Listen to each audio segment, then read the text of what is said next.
Joia, tudo bem? Eu vou fazer aqui a segunda live deste dia, dentro do mesmo tema, ok? Cristo orou pela unidade da igreja. Eu estarei fazendo 3 lives dentro desse assunto. Uma análise à luz das ciências da religião. Autor Nelson Alves de Andrade, área Ciências da Religião, Eclesiologia, Teologia Bíblica e a abordagem bíblica, teológica e sociológica. Cristo orou pela unidade da igreja. É um artigo científico que eu fiz aqui, eu fiz essa pesquisa, e eu vou estar falando para vocês. Eu pediria que compartilhassem com outras pessoas. A live anterior tinha 488 pessoas. E o presente artigo,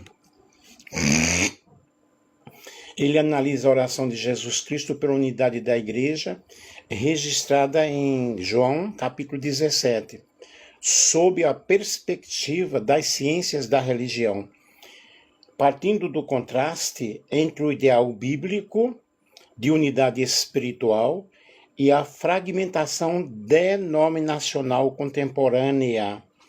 O estudo propõe uma reflexão crítica sobre os conceitos de unidade, uniformidade, igreja visível e igreja invisível.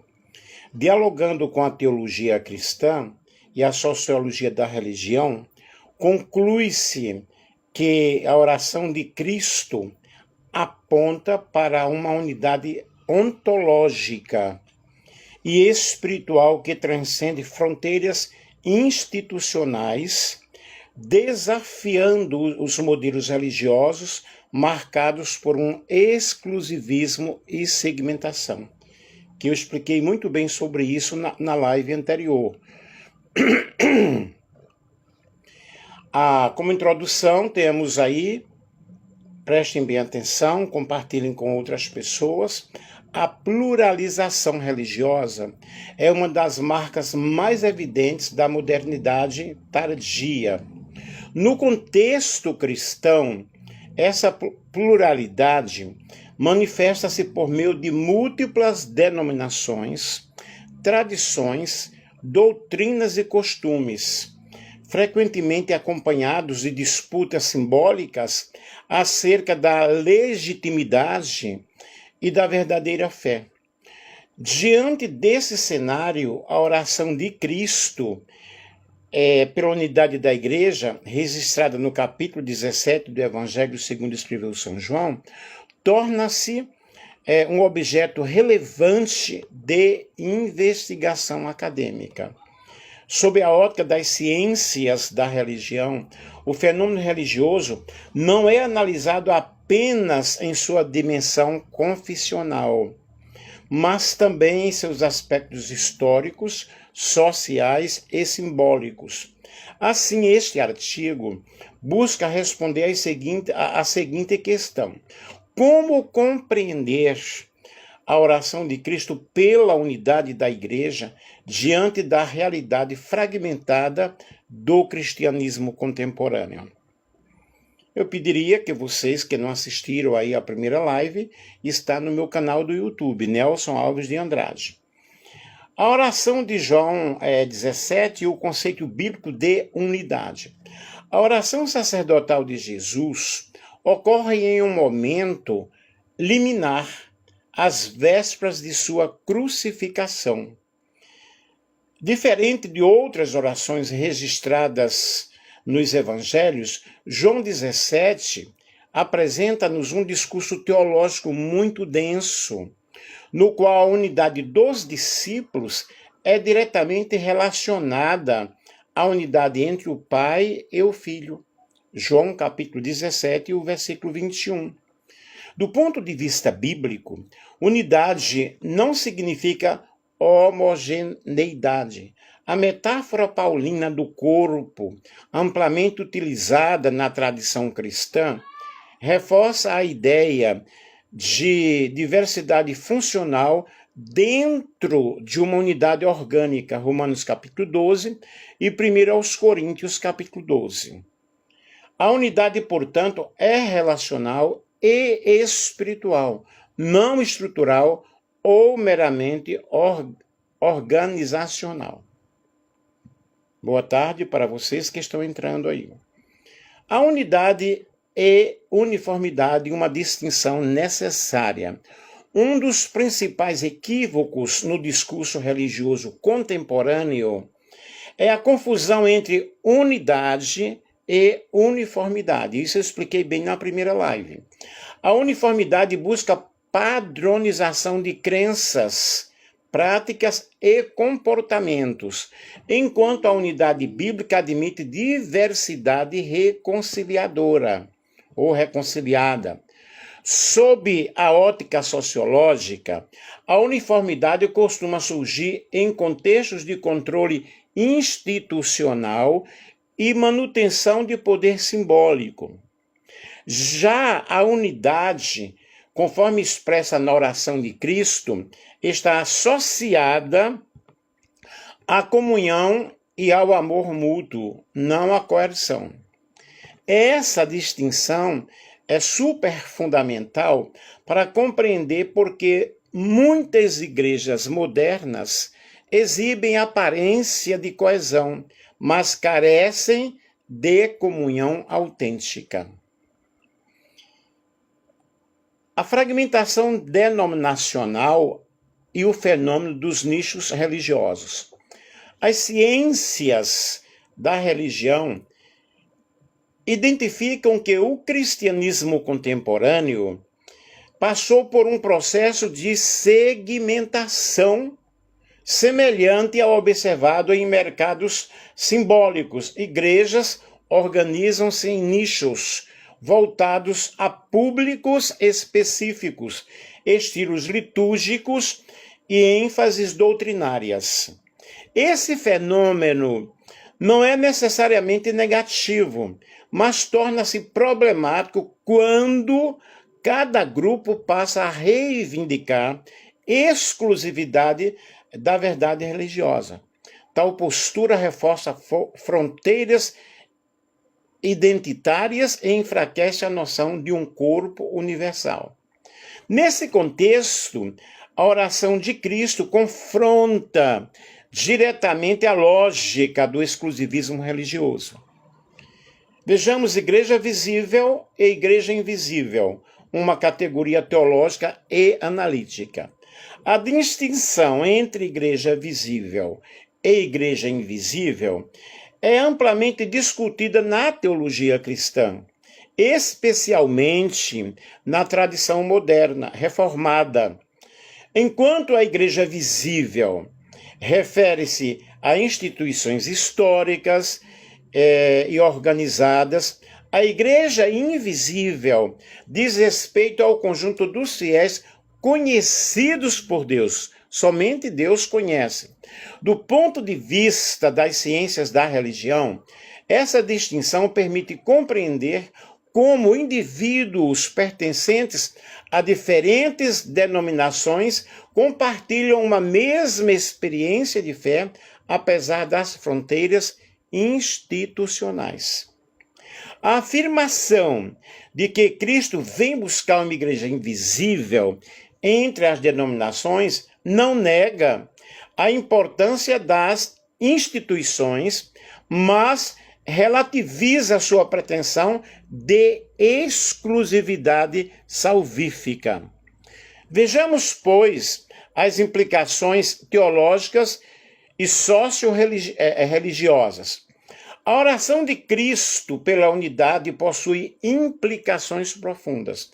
Desafia o sectarismo religioso, questiona a absolutização das tradições, propõe uma ética de amor como critério de presença e reafirma a centralidade de Cristo sobre sistemas religiosos. Autores como Dietrich Bonhoeffer e John Stott destacam que a verdadeira comunhão cristã não se sustenta em estruturas, mas em vidas compartilhadas em Cristo. Me compreendem? Estamos chegando aqui aos momentos finais.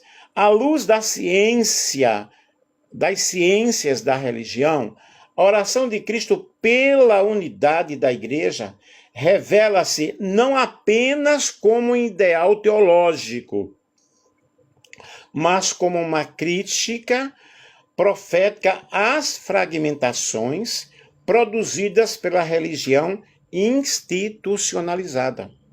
Embora o cristianismo contemporâneo apresente uma multiplicidade de expressões denominacionais, a unidade espiritual do corpo de Cristo permanece como um dado ontológico da fé cristã.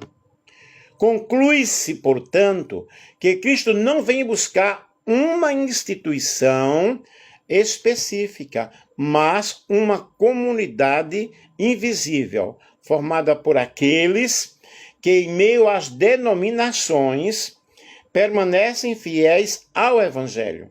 E a unidade pela qual ele orou continua sendo um desafio ético, espiritual e teológico para a igreja e um objeto legítimo de análise acadêmica nas ciências da religião.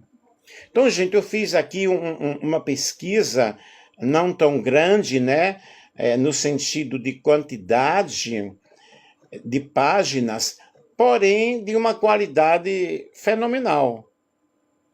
É um resumaço da primeira live, que eu falei também sobre a unidade de Cristo, a unidade da igreja, como a igreja realmente deve ser, e o que é igreja.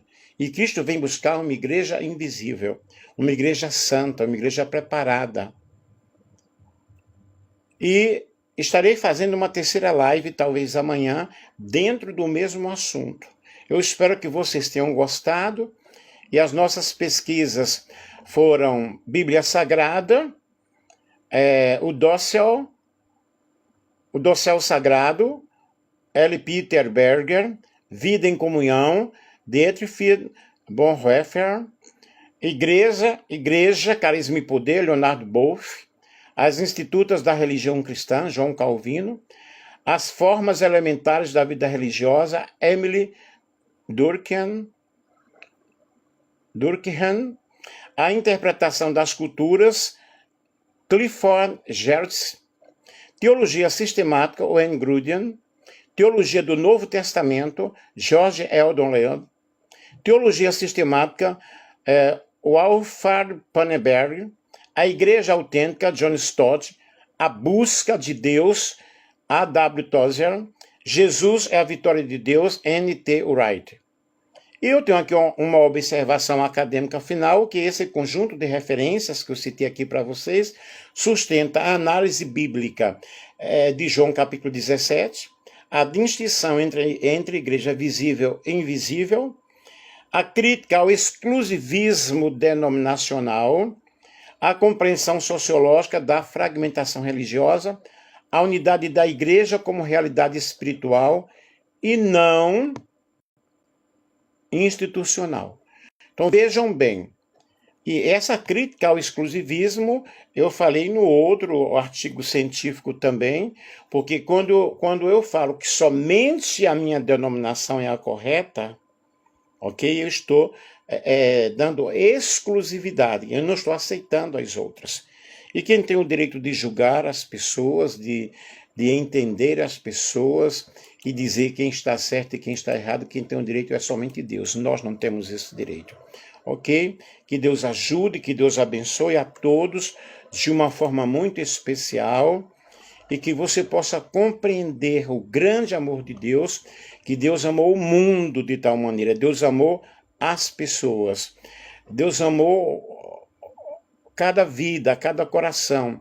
E quando nós entregamos a nossa vida ao Senhor, quando nós entregamos o nosso coração ao Senhor, nós vamos entender que Cristo vem buscar uma igreja, né, tirada das denominações. E Jesus não fundou nenhuma denominação. Na live anterior até alguém comentou sobre isso, e é verdade. Cristo não fundou nenhuma religião. Cristo fundou o cristianismo e nos ensinou como viver diante da sua presença, entregando o nosso coração, entregando a nossa vida a Ele. Portanto, que Deus nos ajude, que Deus nos abençoe, que nós possamos entender as pessoas, entender a cada um, porque as placas não definem o reino de Deus. O que define o reino de Deus é justamente um coração arrependido, um coração quebrantado diante da presença do Senhor, e que eu e você possamos entender que o reino de Deus não consiste em comidas e nem em bebidas. O reino de Deus é descrito biblicamente como o governo soberano e o domínio espiritual de Deus sobre toda a criação, estabelecido através de Jesus Cristo. Não é um lugar geográfico, não é uma denominação, mas é um estado de justiça, de paz, de amor e alegria no Espírito Santo, presente no coração de cada pessoa, presente na igreja hoje, com uma plena manifestação futura na consumação dos tempos, né? E as principais descrições e características desse reino é um governo atual e futuro. O reino é uma realidade presente, atuante no mundo através de Cristo, através das pessoas que professam a Cristo, quanto uma esperança futura, que é a plena manifestação da vinda de nosso Senhor, da volta de nosso Senhor e Salvador Jesus Cristo.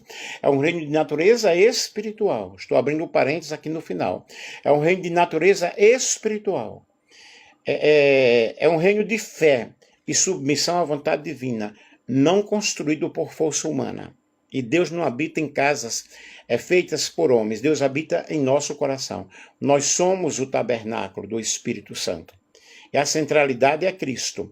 Jesus é o rei que inaugurou esse domínio, sendo o próprio reino encarnado no meio dos homens. E Jesus frequentemente descreveu o reino através das parábolas, o semeador, o tesouro escondido, a pérola de grande valor, mostrando o seu valor inigualável, inestimável e o seu crescimento. E a cidadania é acessível para todos aqueles que aceitam Jesus como seu Senhor, como seu Salvador, o seu domínio e o seu senhorio. É um reino de justiça e paz. O reino se caracteriza pela justiça, pela paz e pela alegria no Espírito Santo.